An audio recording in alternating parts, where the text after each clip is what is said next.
Bonjour et bienvenue à tous. Nous souhaitons en préambule vous remercier pour votre forte participation à ce webinaire aujourd'hui. Nous sommes aujourd'hui plus d'une cinquantaine sur ce webinaire, ce qui représente à peu près une trentaine d'institutions francophones issues de 4 pays, à savoir Luxembourg, Suisse, Belgique et France.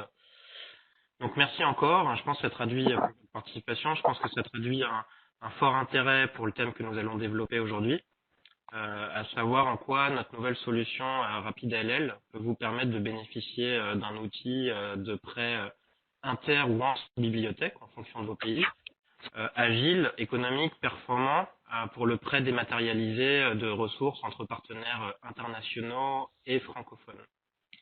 Alors aujourd'hui, nous sommes sur un format WebEx.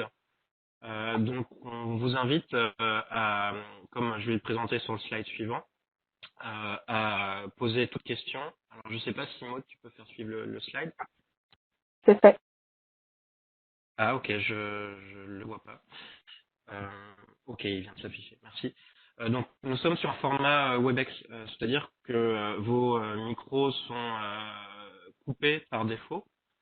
Cela dit, vous avez la possibilité de poser des questions pendant le webinaire en utilisant la fonctionnalité chat. On s'efforcera d'y répondre soit au fil des discussions, si le timing est bon, ou dans tous les cas sur la session de questions-réponses à la fin du chat. Vous aurez également la possibilité de poser vos questions de vive voix. Donc pour aborder en fait le thème du jour, nous avons différents intervenants. Donc je vais laisser le prochain slide s'afficher, je pense qu'on a un petit délai. Donc en fait notre intervention sera animée par différents intervenants, découpés en plusieurs parties. Donc pour commencer, on aura notre consultante Maud Arnaud qui vous présentera les concepts et fonctionnalités clés de RapidALL. Ensuite, nous aurons le plaisir d'accueillir le témoignage de Fabienne Promance et François Renaville de la bibliothèque de l'Université de Liège, qui témoigneront des raisons de leur choix récent pour RapidALL et des perspectives qui sont offertes par l'outil pour l'Université de Liège. Nous en profitons pour les remercier très chaleureusement pour leur implication et le temps qu'ils nous ont accordé à la préparation, à la présentation de ce témoignage aujourd'hui. Donc un très grand merci encore Fabienne et François pour votre implication. Nous reviendrons sur le développement de la communauté RapidALL et son dynamisme, notamment en Europe avec l'adhésion nouvelle de récentes, nombreuses institutions sur les 3 derniers mois, et notamment de l'adhésion de l'Université de Liège et de l'Université libre de Bruxelles, qui permettent d'entrevoir une nouvelle forme de PEB, de PIB, au sein de la communauté francophone. Donc on reviendra effectivement sur le développement de la communauté RapidALL au global, mais également des nouvelles perspectives qui sont ouvertes par le développement de cette communauté en Europe et notamment dans les régions francophones. Enfin, en fin de webinaire, nous discuterons des possibilités pour ceux parmi d'entre vous qui sont intéressés pour aller plus loin dans la réflexion, donc les possibilités qu'on peut vous offrir pour évaluer l'outil, et puis bien sûr également des conditions qu'on pourrait envisager si vous souhaitiez rejoindre la communauté d'ici la fin de l'année. Très traditionnellement, nous clôturerons le webinaire par une session de questions-réponses où on reprendra les questions qui auront été posées via la fonctionnalité de chat de WebEx, mais aussi on débloquera vos micros pour qu'on puisse avoir une session de questions-réponses la plus interactive possible. Donc, voilà pour l'introduction. Donc nous avons Fabienne et François qui interviennent et témoignent de leur expérience à l'Université de Liège. Maud, qui est notre consultante, qui introduira et présentera les fonctionnalités de l'outil.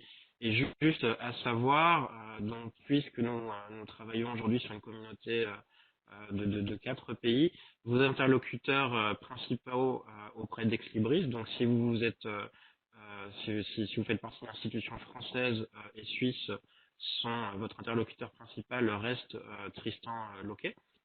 Et puis, pour ma part, je suis votre interlocuteur principal si vous travaillez pour des institutions belges ou luxembourgeoises. Voilà, je vous remercie pour votre attention et Maud, je te laisse. Bonjour à tous.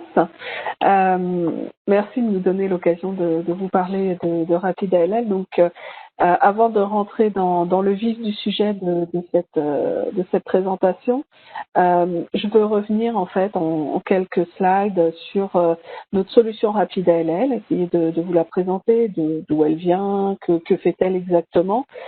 Certains d'entre vous ont peut-être vu d'autres présentations ultérieurement sur cette solution, d'autres non. Donc, je vais essayer de présenter de manière globale la solution.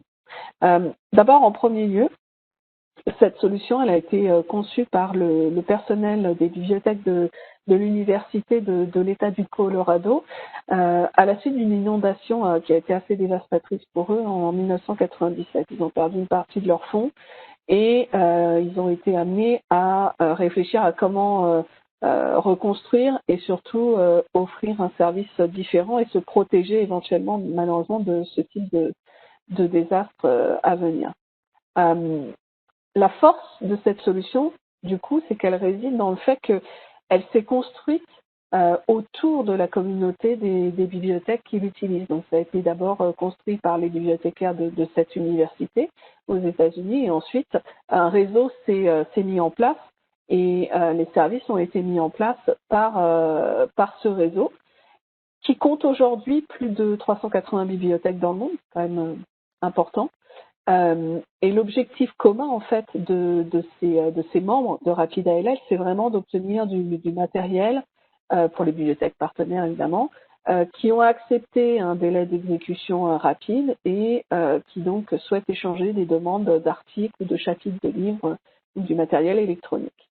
La question en fait principale derrière cela, c'est de se dire comment avoir une solution qui nous permet de trouver rapidement, efficacement des prêteurs pour du matériel que l'on recherche et qu'on souhaite offrir à nos usagers. Surtout par les temps qui courent avec des besoins plus amples par rapport aux services à distance. Cette solution, elle se complémente avec des principales solutions que vous pouvez utiliser aujourd'hui pour le PED, comme Iliad, Tipasa, Relais, Clio, Alma, si vous avez Alma et que vous avez paramétré le service PED dessus.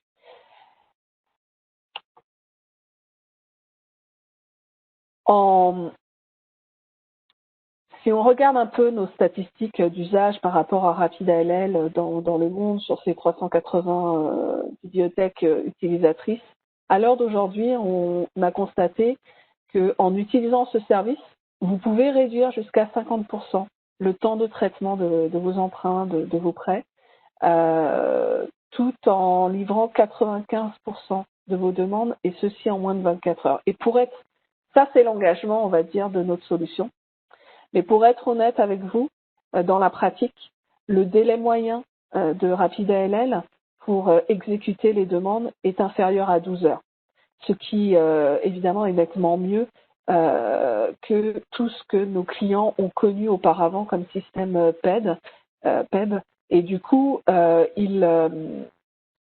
c'est un des retours que l'on a de nos clients de cette communauté RapidALL, c'est le délai d'exécution qui est très rapide et du coup très très apprécié par nos clients.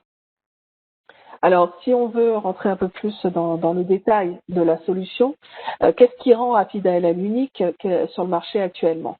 Il y a plusieurs points importants à retenir. Premièrement, par rapport à un système web que vous pouvez connaître et que vous utilisez actuellement, RapidALL n'est pas basé sur une facturation à l'article. D'accord? Donc l'emprunt d'article est gratuit, il n'y a pas de frais, pas de facturation. La facturation, elle est faite au niveau de l'institution. Donc c'est un abonnement annuel aux institutions. Ça a un avantage pour vos usagers parce que potentiellement vous allez pouvoir peut-être réduire les coûts pour ces usagers. Ils n'auront plus à payer le service et vous pourrez leur offrir. Ça, c'est une des premières caractéristiques de RapidALL. La deuxième chose, et je l'ai dit dans le slide précédent, mais j'insiste parce que je pense que c'est vraiment important, c'est le délai de livraison qui est sous 24 heures. Et ça, c'est quand même assez rare pour le noter. La deuxième chose, et qui a aussi son importance, c'est le fait que lorsque vous utilisez RapidALL et que vous devenez du coup prêteur, on met en place une récupération de vos notices de fonds, donc vos holdings, à savoir ce que vous possédez, tant sur la partie livre électronique que sur la partie tant sur la partie livre que sur la partie ressources électroniques, afin que on puisse garantir une couverture précise, c'est-à-dire premièrement que RapidALL soit capable de vous demander tel ouvrage, tel chapitre de livre ou tel article seulement si vous le possédez, et ensuite que vous soyez capable d'offrir le service à la bibliothèque demandeuse. Donc c'est aussi ce qui nous garantit d'éviter les faux positifs. Rien de pire dans un système de PEP que de recevoir des demandes et derrière de ne pas avoir de résultats parce qu'il n'y a pas eu justement une connaissance des fonds de la bibliothèque concernée. Le processus aussi est entièrement automatisé. On fait en sorte que vous ne soyez amené à travailler sur la demande que lorsque c'est nécessaire, mais le système, lui, va essayer d'automatiser la requête. On met en place pour ça une sorte de flux qui, de manière efficace, va valider l'inventaire local de la bibliothèque. On en parlait juste avant avec les notices de fonds. Si possible, accéder à toute information en faisant une recherche alternative en fait sur l'open access. Si un article est disponible en open access, alors en effet, on va favoriser cet accès. On va aussi garantir l'acheminement de la demande vers les bibliothèques qui peuvent répondre, qui possèdent donc l'article ou l'ouvrage et qui donc peuvent répondre et non pas aller sur d'autres bibliothèques qui n'auraient pas l'ouvrage, on perdrait du temps. Et puis, dans la réponse, RapidALL va, de manière automatique aussi, inclure la cote si c'est un ouvrage, et sinon, la cote et la localisation si c'est un ouvrage, et si c'est un article, inclure l'URL qui permet d'accéder à cet article pour que la bibliothèque qui est prêteuse puisse automatiquement, rapidement trouver l'information et pouvoir ensuite en donner l'accès. Donc, on met en place un pont solide, en fait, entre les plateformes des prêteurs et des emprunteurs, pour que ce soit automatisé au mieux. Ensuite, il y a un équilibrage de la charge entre les bibliothèques. Ça, c'est important. On ne souhaite pas qu'une bibliothèque prêteuse soit toujours requêtée par toutes les autres bibliothèques. Il faut qu'il y ait un équilibre dans le pod. Alors, le pod, c'est le groupement de bibliothèques qui travaillent ensemble. Ça peut être un pod régional, national, ça peut être un pod sur un thème particulier, je sais pas, un sujet, un domaine médical ou autre. Dans le pod, on va faire en sorte qu'on équilibre les demandes, que ce ne soient pas toujours les mêmes bibliothèques qui soient toujours en charge des demandes. Ça vous garantit aussi un respect et puis d'équilibrer les demandes entre les bibliothèques. On prend aussi en compte les fuseaux horaires parce qu'on est sur un outil qui est utilisé par des bibliothèques un peu partout dans le monde. Deux autres points importants concernant les intégrations avec vos catalogues. Donc, on est compatible avec tous les SGBM. RapidALL n'est pas lié au SGBM Alma, donc vous pouvez acquérir RapidALL sans avoir Alma. Et pour ceux d'entre vous qui utilisent déjà dorénavant Alma, nous avons depuis la version de septembre 2020 intégré totalement RapidALL dans Alma, ce qui veut dire que dorénavant, pour les clients Alma utilisant RapidALL, vous n'avez même plus besoin d'accéder à l'interface RapidALL. Tout est géré et automatisé directement à partir de l'interface Alma, là où vous paramétrez votre PEB, votre service PEB. Donc du coup, c'est beaucoup plus facile à prendre en main et à utiliser. Et on a à peu près 300 partenaires de prêts internationaux, c'est-à-dire que sur l'ensemble des 380 clients à l'heure actuelle, vous en avez 80 qui ont été demandeurs et 300 qui utilisent RapidALL dans toute sa capacité. Je vous ai mis deux vidéos ici. Vous recevrez l'enregistrement de cette session plus tard et vous pourrez accéder à ces vidéos. Une première vidéo va vous présenter l'intégration de RapidALL dans Alma qui est disponible donc depuis septembre. Et la deuxième concerne une présentation que j'ai réalisée le 19 mai dernier, qui présentait RapidALL avec une vidéo. Pas avec une vidéo, pardon, avec une démo. Donc une démo live de RapidALL. La démo de RapidALL, c'est assez concret. C'est une demande PEB classique. Donc du coup, la vidéo est là et vous pouvez y accéder si vous souhaitez voir plus précisément comment se présente cet outil. Ensuite, je voulais revenir sur les bénéfices que vous pouvez en tirer.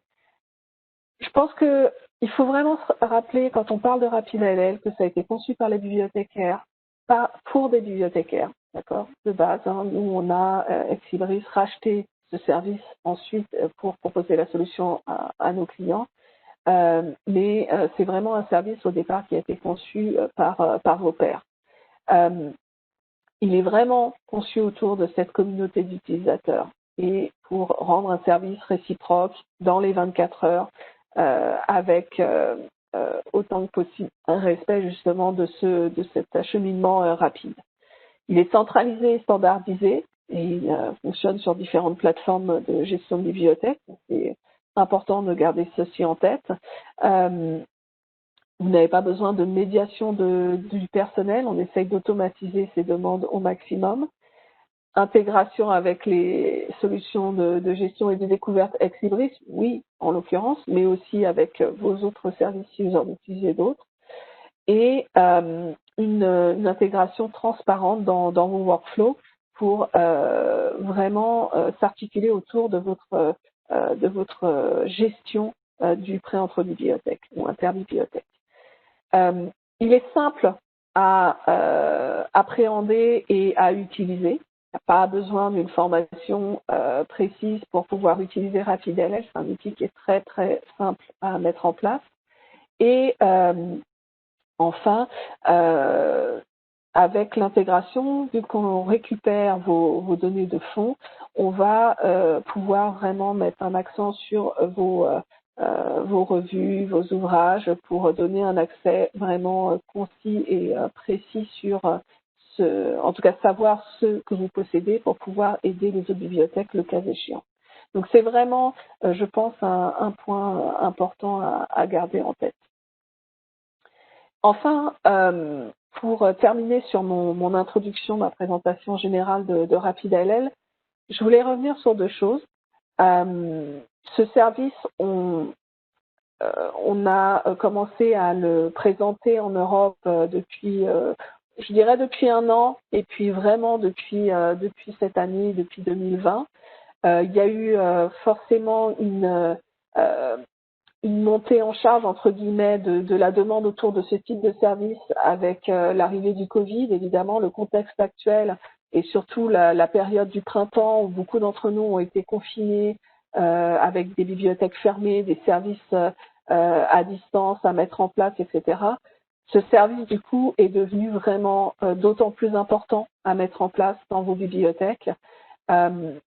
Et du coup, on a mis, alors je le précise ici parce que peut-être que certains d'entre vous n'étaient pas au courant, mais nous avons mis en place une campagne spécifique au courant du printemps jusqu'à la fin de l'été, jusqu'au 1er septembre. On a créé un pod Covid-19 qui a été mis à disposition. Donc, nos clients RapidALL ont décidé, alors parmi les 380, vous avez 190 bibliothèques prêteuses qui ont décidé de donner gratuitement accès à leur contenu, donc les chapitres de livres et les articles électroniques de leur collection pour des bibliothèques emprunteuses, donc non clientes de RapidALL, qui ont participé à cette campagne gratuite pour le pod Covid-19. On a eu en tout 246 bibliothèques dans 30 pays différents qui ont demandé à accéder à ce service sur la période du 29 mars au 31 août. Et comme vous pouvez le voir sur mon slide, on a eu plus de 34 330 demandes qui ont été traitées, autant pour des articles que pour des chapitres de livres, avec un temps moyen de traitement de 12 heures. ça a été un véritable succès. Et quand je disais tout à l'heure dans mon introduction que cet outil est vraiment centré sur la communauté, je pense que ça le montre d'autant plus ici, où on voit des bibliothèques qui utilisent RapidALL mettre à disposition d'autres bibliothèques qui ne sont pas sur ce service, mettre à disposition des services PEB pour aider par les temps qui courent, parce que voilà, on était tous dans une situation compliquée. Fort heureusement, la situation est un peu débloquée maintenant, dans le sens où nos institutions ont réouvert, les bibliothèques sont à nouveau ouvertes. En tout cas, ça dépend des pays, mais bon, la situation, on va dire, est moins bloquée qu'elle ne l'était au printemps. Malgré tout, on peut se demander dans les mois qui viennent si cette situation ne va pas se rebloquer un peu. Et donc, du coup, ce type de service est d'autant plus important. Et surtout, toutes ces bibliothèques qui ont donc testé l'outil en empruntant des articles et des chapitres de livres pendant ces derniers mois, on a dernièrement 64 clients qui ont choisi de prendre RapidALL pour améliorer leur service de prêt entre bibliothèques et du coup de devenir emprunteurs, certes, mais également prêteurs et de participer à des pods pour pouvoir accéder à ce service et en faire profiter leurs usagers. Et c'est ce dernier commentaire qui m'amène sur ma transition vers nos collègues de l'Université de Liège. Alors, j'accueille Fabienne Froment et François Renaville, que je remercie fortement d'être présents aujourd'hui avec nous, et qui vont vous dire pourquoi, enfin, ils vont vous expliquer, témoigner de leur test. Ils ont testé RapidALL et ils ont choisi l'outil, ils vont vous expliquer pourquoi. Est-ce que vous avez la main pour changer les slides vous-même, ou est-ce que vous voulez que je le fasse? Non, j'ai la main, ça devrait aller. Eh bien, parfait, alors je vous laisse. J'espère que ça va aller. Bonjour à tous, merci Maud pour l'introduction. Donc je me présente, François Renaville, responsable des systèmes documentaires informatisés à l'Université de Liège, et on a aussi Fabienne Prosmans qui est là et qui est notre responsable, notre coordinatrice des services aux usagers dans Alma. Alors c'est principalement moi qui vais parler pendant la présentation pour une facilité de partage de parole, mais évidemment si Fabienne veut intervenir par rapport à un slide en particulier sur lequel on a travaillé, Fabienne, tu n'hésites pas à intervenir, tu me corriges, s'il te plaît. Je n'hésiterai pas. Alors, Liège, l'Université de Liège et sa bibliothèque, c'est plus ou moins une grosse centaine de personnes. En termes d'équivalent temps plein, on est entre 85 et 90 personnes. Et on est sur Alma depuis 2015 déjà. Et c'est vrai que lorsqu'Exlibris a racheté RapidALL de mémoire en 2019, Fabienne avait repéré la chose en se demandant si ça pouvait être peut-être pratique pour nous. Moi, je lui avais répondu peut-être, mais on verra plus tard. Et le plus tard, c'est déjà arrivé beaucoup plus vite que ce qu'on avait prévu, et c'est un peu lié à la situation de la crise sanitaire que nous avons connue. Puisque à ce moment-là, comme l'a expliqué Maud, Exlibris a mis en place le pod Covid-19, permettant comme ça à toute une série de bibliothèques de découvrir et de tester RapidALL pour une période de 3 mois. Et ça pour des demandes digitales, donc des demandes sortantes d'articles, de périodiques ou de chapitres de livres qui auraient été scannés. Donc on s'est dit, tiens, pour nous, il y a peut-être une opportunité là-bas. Et parce que voilà, le test proposé tombait vraiment au bon moment. Parce que pendant cette période Covid où on a dû fermer nos implantations, comme vous aussi, on a dû se réinventer pas mal et essayer de trouver des nouvelles solutions, de s'adapter comme on pouvait pour pallier aux plus urgents et aux plus importants. Hein. Tout le monde a été bien challengé là-bas et pas uniquement dans les bibliothèques. Et c'était un moment, ça tombait vraiment pile poil parce que nous, tous nos partenaires de fourniture de PEB commençaient à fermer aussi. Donc, si on pouvait espérer continuer à avoir de la fourniture d'articles scannés ou de chapitres de bouquins scannés, au niveau des ouvrages papier et tout ce qui était physique, par exemple, ça fermait un peu partout. Et donc, voilà. même certains services de fourniture digitale fermés. Donc, les partenaires diminuaient, la demande restait là, et le test et la découverte de RapidDLL tombait vraiment au bon moment pour nous. D'autant plus que l'outil a été assez facile à prendre en main par les collègues qui ont travaillé dessus. Alors, au niveau de ce test qui, en fait, pour nous, durait un peu plus de 3 mois, hein, si vous regardez entre le 23 avril et le 31 août, c'est vrai que ça fait plus que 3 mois. La raison était que nous avons signifié en juillet avec Cybris notre souhait de partir sur un abonnement, sur une souscription à la solution. Et donc, à partir de début septembre, et donc pour ne pas interrompre le travail sur RapidDLL, on a fait une extension comme ça du test, ce qui nous a fait quand même une belle expérimentation avant vraiment la souscription officielle à partir de septembre. Et voilà, ce qu'on avait constaté, c'est 95% des demandes soumises à RapidDLL, pour lesquelles il y avait un matching positif, ont avait pu être satisfaites au niveau du système.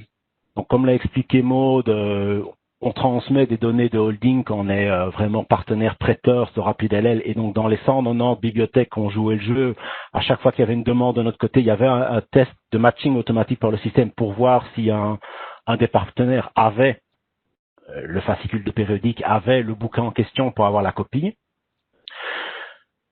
Au niveau du temps de réponse, c'est exactement comme a dit Maud dans ce qu'on a constaté. Ça allait vraiment de quelques heures. Parfois 2-3 heures, on avait le document scanné, à parfois quand même quelques jours. Alors ça nous semblait un peu déroutant quand même et contradictoire après, en tout cas contradictoire avec l'information communiquée quand à une moyenne inférieure, enfin ça reste une moyenne à 24 heures, ou en tout cas souvent en dessous de 12 heures aussi. La raison était que quand on a vu que ça prenait parfois quelques jours, c'était parfois des demandes qui étaient créées de notre côté un vendredi en l'après-midi et qui étaient peut-être traitées le lundi par les partenaires. Donc dans ce cas-là, ce nombre de 2-3 jours en termes de durée, il nous a pas semblé en tout cas incompréhensible ou inacceptable. Ça, on a regardé, Fabienne a fait un petit graphique pour un peu avoir un aperçu des bibliothèques traiteuses dans le cadre du pod Covid-19, donc le test qu'on a eu le 200 traités.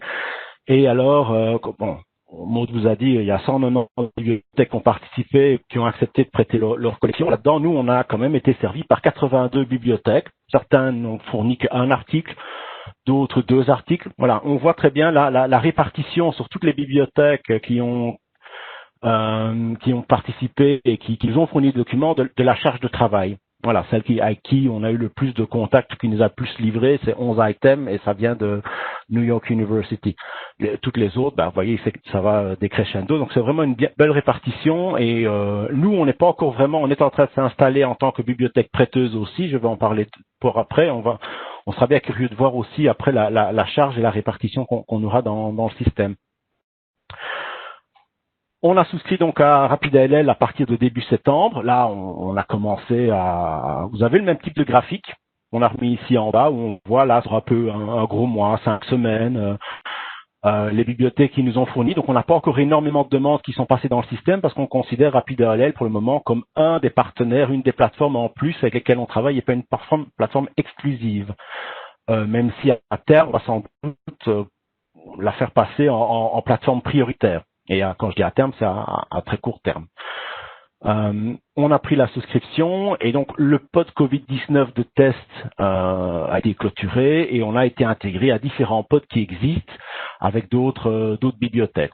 Voilà les 4 pods auxquels on a été associés, qui sont proposés par Exibris, qui dépendent un peu du type d'institution que vous êtes. Donc si vous êtes plutôt une institution où il y a peut-être on fait des masters mais pas peut-être de doctorat ou de recherche relativement intensive, vous serez peut-être dans le pod M mais pas dans le pod I ou dans le pod E, etc. Donc ça c'est plutôt Exibris qui voit de son côté.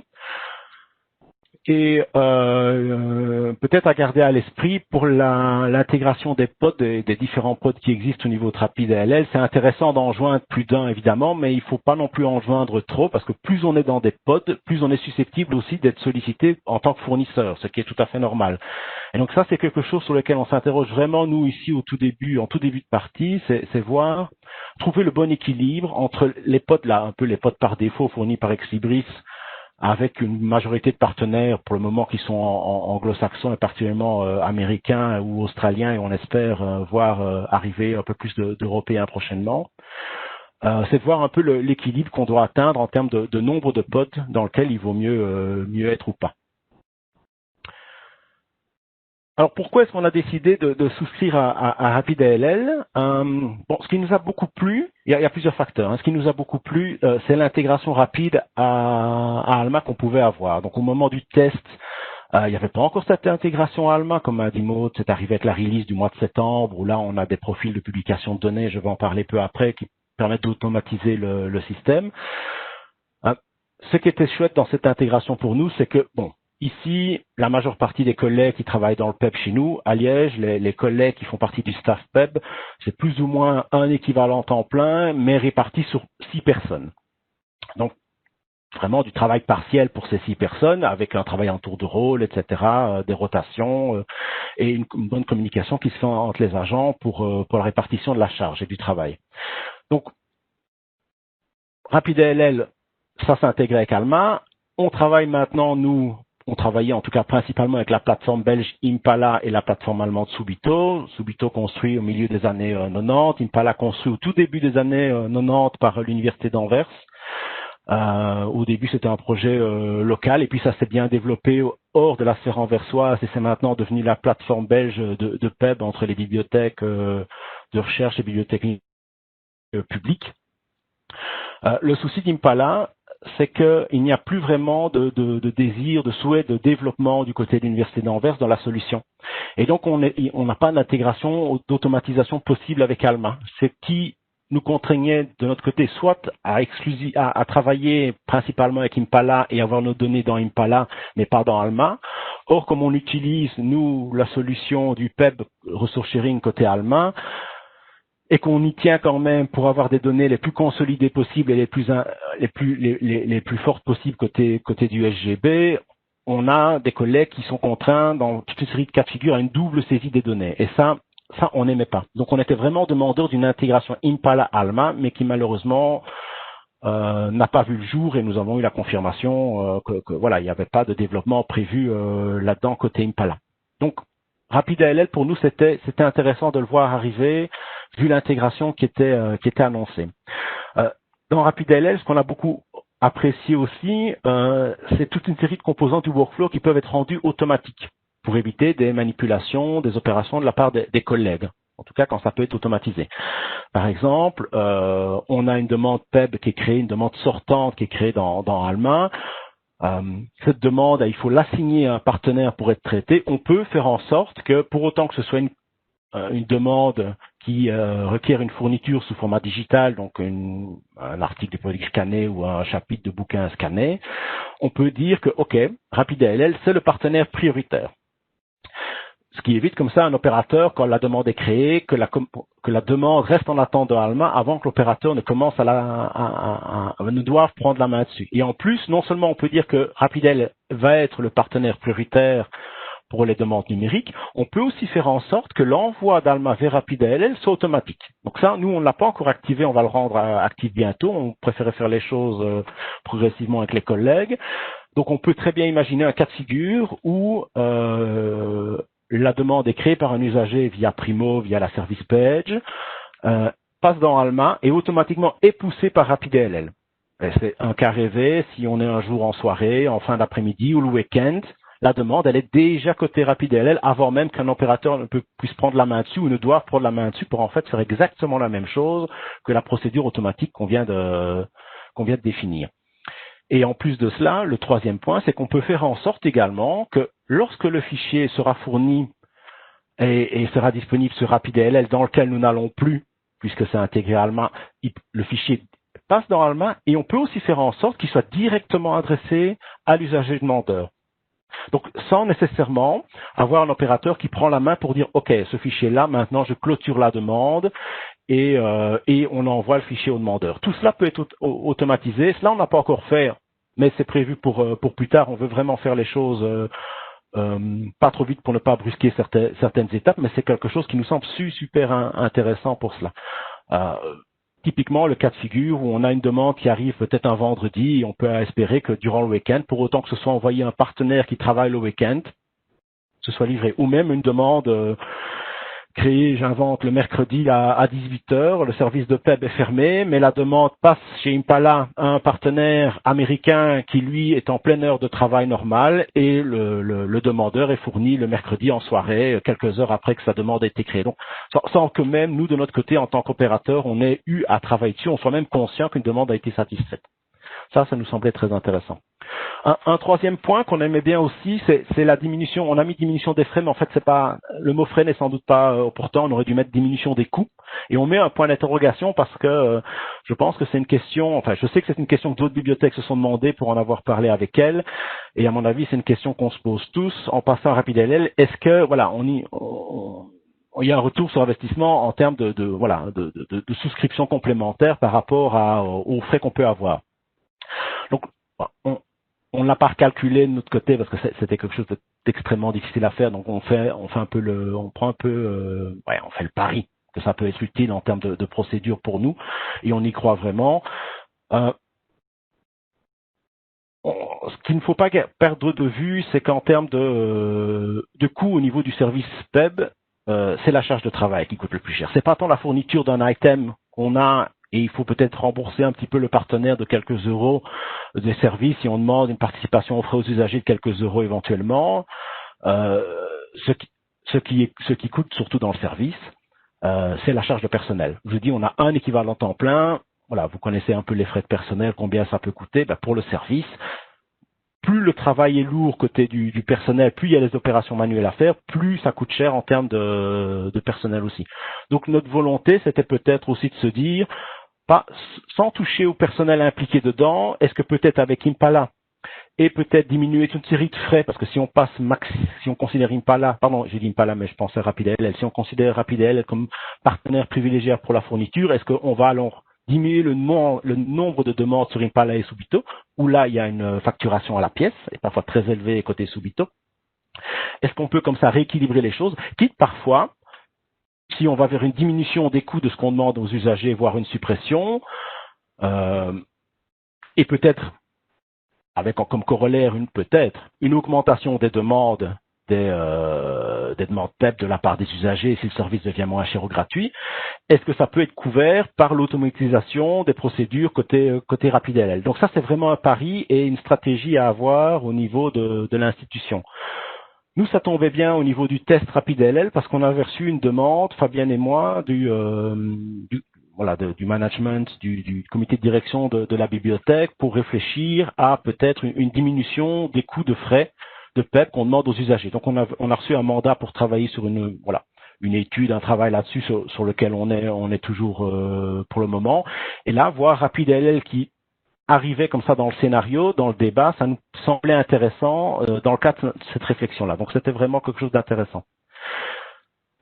On a, bon, je vais pas vous parler de la Serial Crisis, vous connaissez tous le problème de ces abonnements de périodiques dont les prix ne font qu'augmenter. On s'est dit aussi, en tout cas c'est un facteur, c'est un élément dont on peut tenir compte. Est-ce que passer à RapidLL et favoriser peut-être des services, la fourniture PEP dans certains cas, ça peut aider la bibliothèque, ça peut nous aider peut-être à dans certains cas de figure, arrêter des abonnements avec beaucoup moins de scrupules ou beaucoup moins de problèmes parce qu'on sait que derrière, on peut fournir facilement le PEB s'il y a une demande là-dessus. Donc, pas forcément les titres les plus demandés, les titres essentiels qu'il nous faut avoir, mais tous ces titres un peu entre les deux où on sait que c'est demandé, mais quand on constate les stades d'usage, c'est quand même pas top. Est-ce que dans ce cas-là, il n'y a peut-être pas un peu de marge d'erreur qui nous est offert par le système?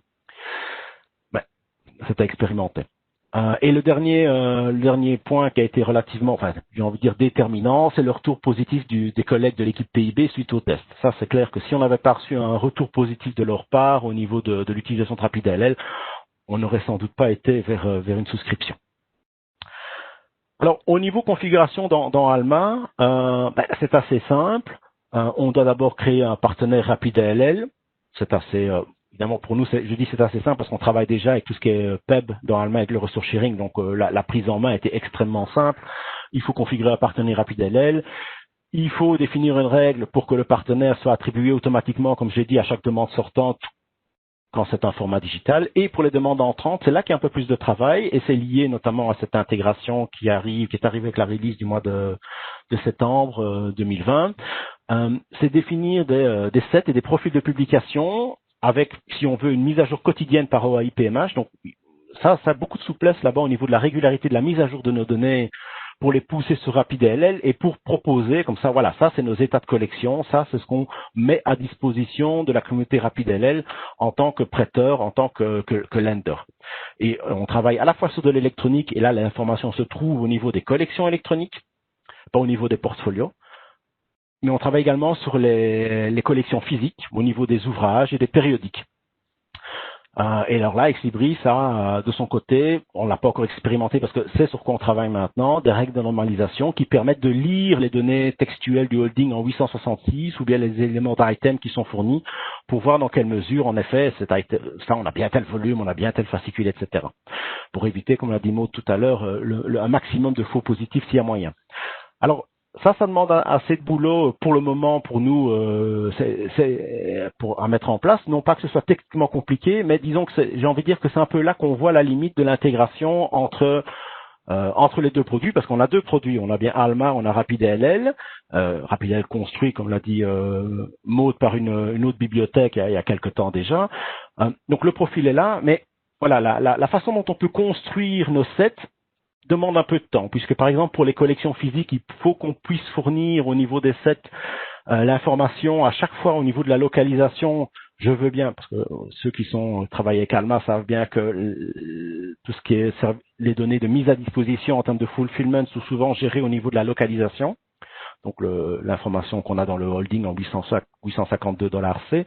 Et voilà, on a des localisations qui sont de type prêtable, d'autres pas prêtables, et quelle durée, etc. Et donc il a fallu construire ces sets pour ce qu'on veut bien mettre à disposition pour le national ou pour l'international, pour les périodiques papier et pour les ouvrages, sur base des différentes localisations qu'on met à disposition. Et donc là, c'est quand même on fait des sets logiques, donc on n'a pas vraiment à faire de suivi régulier de ces sets, mais c'est quand même un peu contraignant à mettre en place. C'est pas très souple. Ce serait beaucoup plus souple si on pouvait directement exploiter l'information de mise à disposition réelle qu'on a dans les règles de fulfillment au niveau pour Alma. Mais techniquement, pour le moment, ce n'est pas le cas.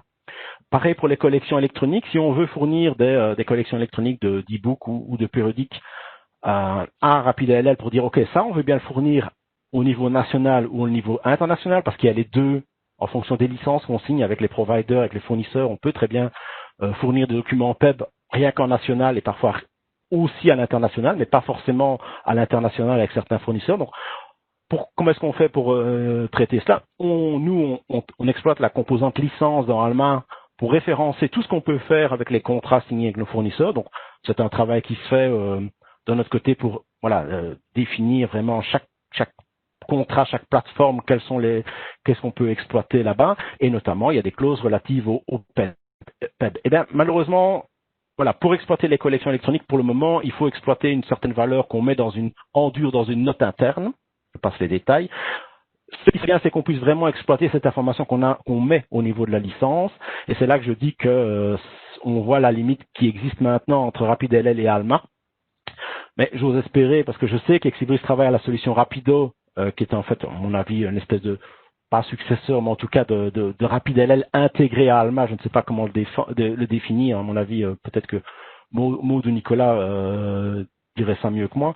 Là, j'ose espérer, je pars du principe, je ne peux pas imaginer autrement que les informations qu'on met au niveau des licences pour l'électronique ne sont pas directement exploitées pour Rapido, idem pour tout ce qui est physique.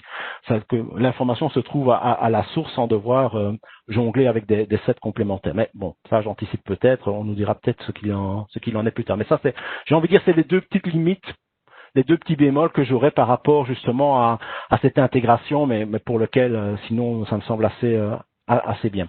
Et pour la suite, qu'est-ce qu'on envisage? Pour le moment, je vous ai montré les pods qu'on avait, dans lesquels on était. Nous, ce qu'on souhaiterait vraiment, c'est pouvoir disposer d'un pod belge ou francophone ou rassemblant des institutions du Benelux. Donc voir un peu ce qu'il en est pour avoir quelque chose qui peut-être est un peu plus proche que les pods généraux dans lesquels on se trouve maintenant.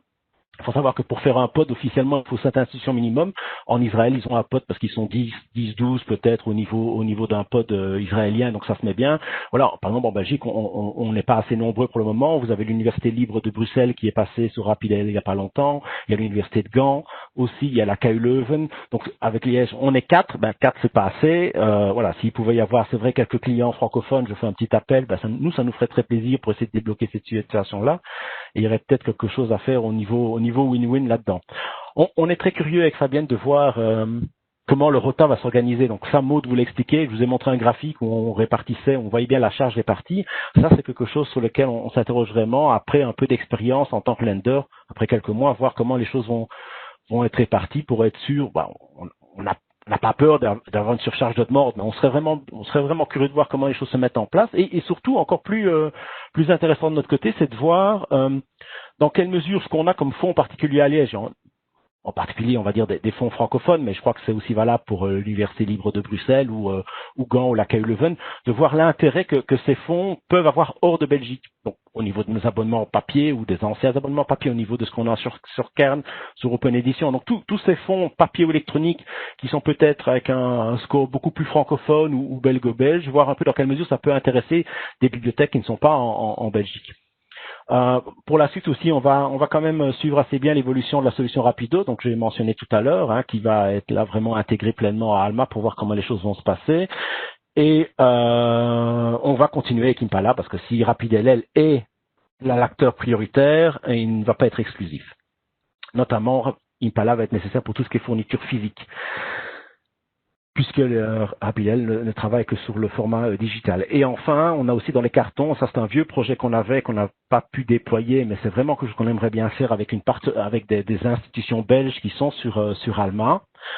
C'est de faire du PEB en peer-to-peer, particulièrement pour le physique aussi, où on pourrait comme ça avoir une demande sortante qui est créée par exemple chez nous et qui passe directement dans un autre Alma belge pour fournir le document physique et puis il est fourni via les transports ou le courrier postal. Voilà, donc ça c'est encore un autre projet pour après. Voilà, j'ai fini pour la partie U-Liège. Maud. Fabienne, tu n'as rien d'autre à ajouter? Non, je crois pas. Je pense que tu étais complet. C'était peut-être long aussi. Voilà, je me tais. Non, c'était très intéressant. Merci beaucoup pour votre retour. Fabienne, on sait très bien que vous avez participé à ce retour, même si c'est François qui a présenté. Donc merci à tous les deux.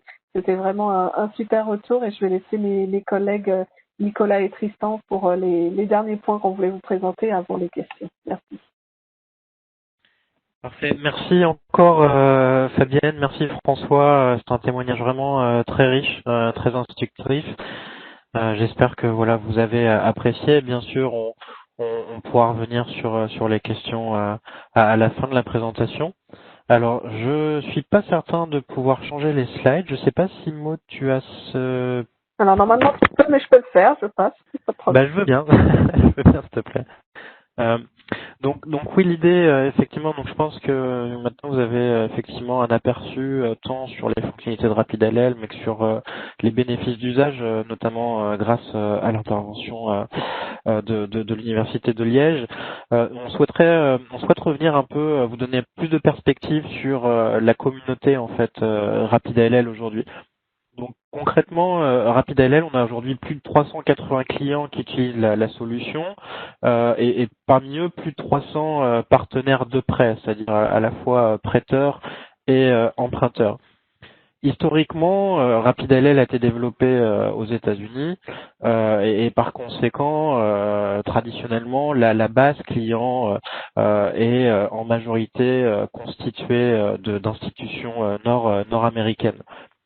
Depuis le rachat de RapidLL en mi-2019 par Exlibris, on rencontre un très gros développement à l'international. Juste pour cette année, il y a 72 nouvelles institutions qui nous ont rejoints depuis le début de l'année et plus particulièrement sur les 3 derniers mois, c'était vraiment assez marqué. Et parmi elles, on a plus de 25 nouvelles références européennes. Donc ça, c'est un essor en fait, c'est un élément très nouveau, c'est-à-dire que nous on a commencé à promouvoir RapidALL cette année en Europe et dans un contexte effectivement très dégradé pour les bibliothèques lié à la crise sanitaire que l'on connaît tous. Donc RapidALL permettait effectivement d'offrir une perspective, notamment pour la mise en place de services à distance. Donc si on fait un zoom sur la communauté d'utilisateurs européenne, c'est-à-dire les clients qui utilisent déjà la solution, en fait on a encore de nombreux qui s'interrogent et qui potentiellement vont nous rejoindre en nombre d'ici la fin de l'année, mais si on regarde la communauté RapidALL actuelle, on peut voir qu'on a rencontré effectivement une forte dynamique en Belgique, comme l'expliquait François, avec l'adhésion récente, donc depuis le mois de juillet, de l'université de Gand, de l'université de Liège, de la KU Leuven, et puis très récemment de l'université libre de Bruxelles. Donc en Belgique, finalement 100%, enfin toutes les institutions qui ont testé RapidALL l'ont adopté. Donc c'est aussi quelque chose de significatif. On pourrait se dire c'est un outil classique, mais finalement le test, l'utilisation fait vraiment la différence. On a également un engouement assez fort en Angleterre avec l'adhésion, l'adoption de RapidALL par cette institution anglaise, dont vous pouvez voir les logos, les emblèmes, donc des institutions quand même également d'importance. Il y a une très forte dynamique également qui se structure actuellement en Italie. Qui a vu l'adoption récente de RapidALL par 4 institutions majeures et qui seront probablement rejointes également d'ici la fin de l'année par d'autres institutions italiennes. En Suisse, la dynamique est également très forte. Le consortium suisse, LCSP, a décidé d'acquérir l'outil, alors plus globalement Rapido, mais qui intègre la brique RapidALL. C'est-à-dire que très rapidement, on va également voir devenir ces institutions sous le consortium suisse des utilisateurs actifs, donc prêteurs-emprunteurs côté RapidALL, ce qui est une très bonne nouvelle. Et puis enfin, donc, on les inclut sur ce slide-là. Donc, on parle vraiment de territoire comme on définit, mais avec l'intégration de 7 universités, donc des 7 universités israéliennes, qui sont également partenaires de près sur RapidALL. Donc ce qu'il faut voir en fait, c'est la dynamique, elle est vraiment très très importante, c'est-à-dire qu'en l'espace pour la plupart d'entre elles, sur les 25, sur les 3 derniers, elles nous ont rejoint sur les 3 derniers mois. Donc la dynamique est très importante et on espère voir qu'elle se structure davantage.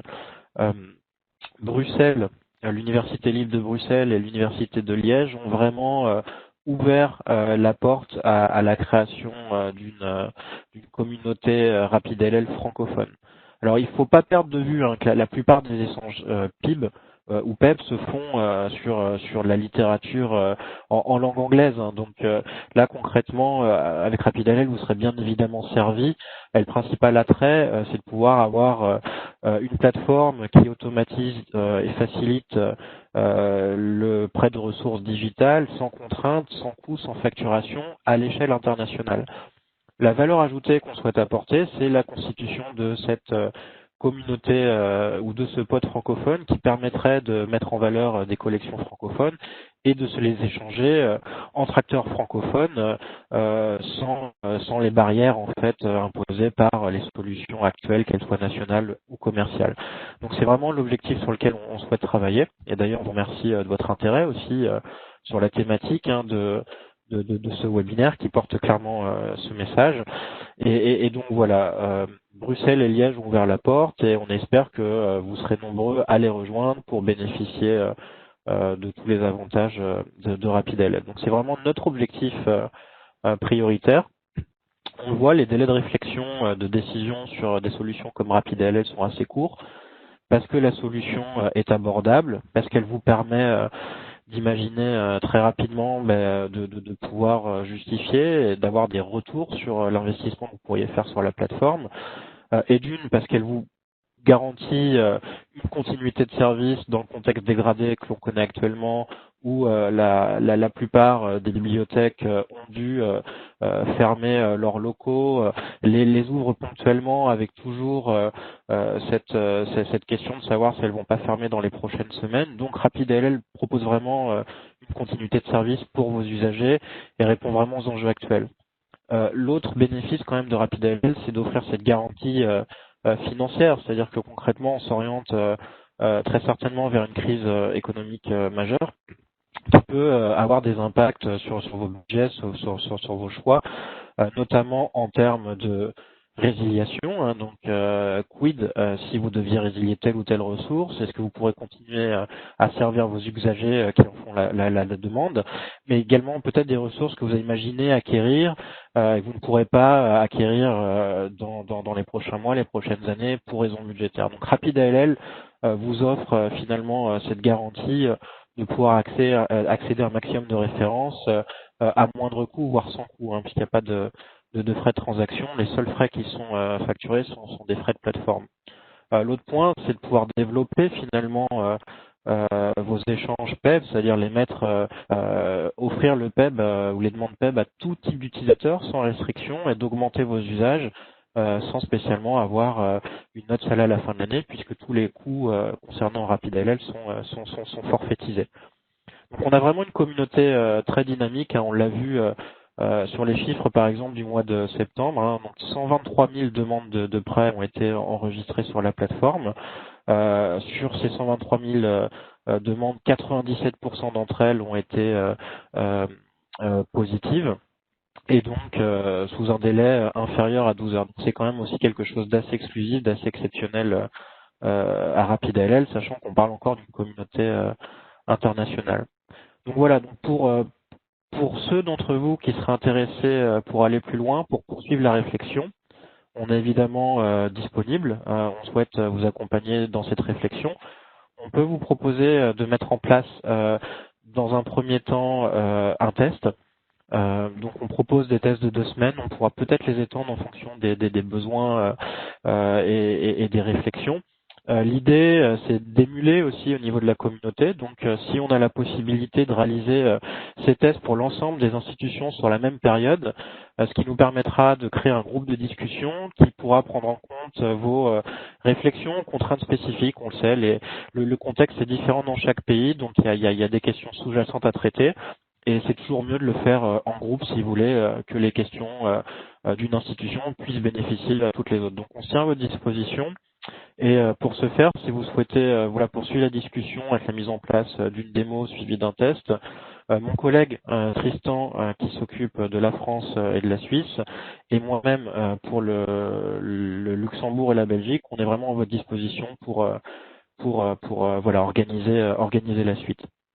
On souhaite aussi rappeler que l'objectif c'est vraiment de fédérer cette communauté le plus vite possible. Donc pour toutes les institutions qui seraient membres fondateurs d'un pod francophone, on vous propose bien évidemment de vous soutenir dans votre démarche et on fera le nécessaire pour vous accorder des conditions préférentielles si vous pouvez matérialiser un choix d'ici la fin de l'année et de faire en sorte que l'implémentation de la solution soit la plus courte possible pour que vous puissiez pouvoir l'utiliser, la mettre à disposition de vos usagers dès la fin de l'année 2020, voire au plus tard dès début 2021.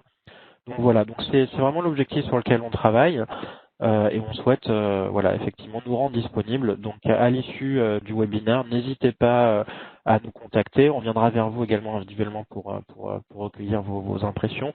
N'hésitez pas à nous contacter pour qu'on puisse organiser et cadencer cette réflexion dans une logique de groupe et communautaire. Donc voilà à peu près ce que je voulais dire sur la communauté, vous tenir informé.